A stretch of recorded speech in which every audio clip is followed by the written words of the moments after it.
मेवाड़ के सेठ दलाजी को पर्चा। कहा जाता है कि मेवाड़ के किसी ग्राम में दलाजी नाम का एक महाजन रहता था। धन संपत्ति की उसके पास कोई कमी नहीं थी, किंतु संतान के अभाव में वह दिन रात चिंतित रहता था।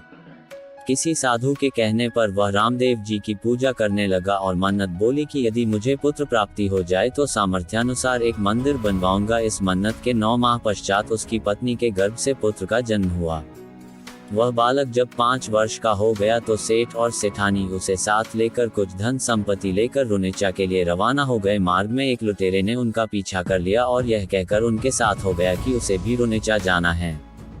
थोड़ी देर चलते ही रात हो गई और अवसर पाकर लुटेरे ने अपना वास्तविक स्वरूप दिखा ही दिया। उसने सेठ से ऊंट को बैठाने के लिए कहा और कटार दिखाकर सेठ की समस्त धन संपत्ति हड़प ली तथा जाते जाते सेठ की गर्दन भी काट गया। रात्रि में उस निर्जन वन में अपने बच्चे को साथ लिए सेठानी करुण विलाप करती हुई रामदेव जी को पुकारने लगी। सेठानी की पुकार सुनकर दुष्टों के संहारक और भक्तों के उद्धारक भगवान रामदेव जी अपने लीले घोड़े पर सवार होकर तत्काल वहां आ पहुंचे।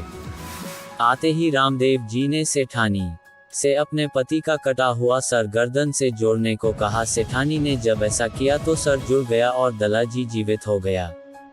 बाबा का ये चमत्कार देख दोनों सेठ सेठानी बाबा के चरणों में गिर पड़े। बाबा उनको सदा सुखमय जीवन का आशीर्वाद देकर अंतर्ध्यान हो गए और कर्मा डाकू को कोढ़ी और अंधा बनाकर छोड़ दिया। कहा जाता है कि तब दल्ला सेठ ने उसी जगह पाली जिले की रायपुर तहसील के बर से 5 किलोमीटर की दूरी पर बाबा रामदेव जी का विशाल मंदिर बनाया और बाबा रामदेव जी की भक्ति में जीवन गुजारा। बाबा रामदेव जी के साक्षात दर्शन देने के कारण इस मंदिर को छोटा रुनेचा के नाम से भी जाना जाता है और आमजनों में इस मंदिर पे प्रति गहन आस्था है।